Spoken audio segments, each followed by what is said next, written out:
Speaking of social media, you mentioned a few different platforms.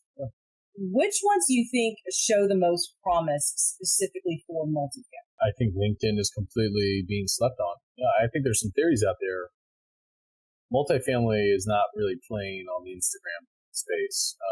TikTok, we'll call it X or Twitter.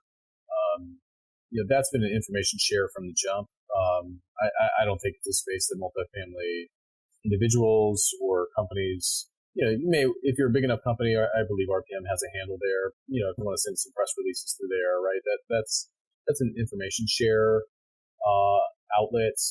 Facebook is, what Facebook is.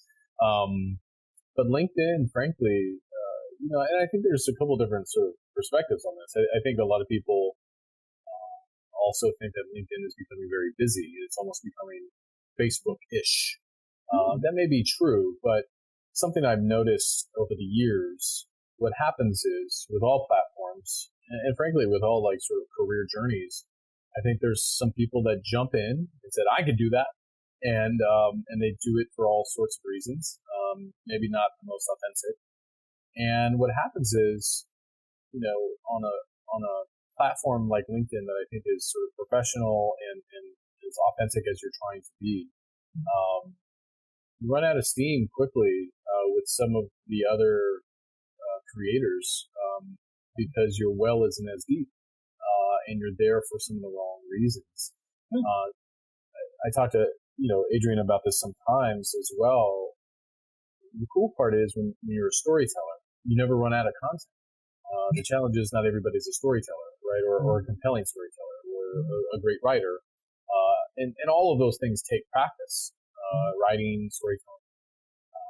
Great presenters, great keynotes are some of the best storytellers you've ever met, right? But they didn't do that on their first presentation either.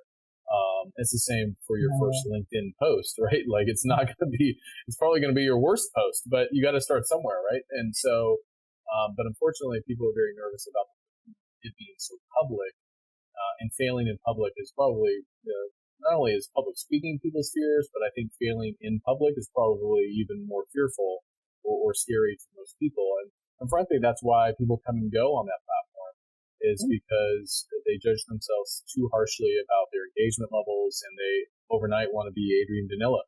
And it just doesn't work like that. He's been working hard. He's probably the hardest working guy on LinkedIn for sure. And he works super hard in real life at his family and prior to this, his day job. So, which is now his small business. He's growing his business in that way. So to answer your question succinctly, I think LinkedIn has a lot of room to run. I get it; it's evolved from what it was, and it's busier now. But is the quality of the content better or busier? I think LinkedIn and their team are going to figure out through the algorithm process how to filter out some of that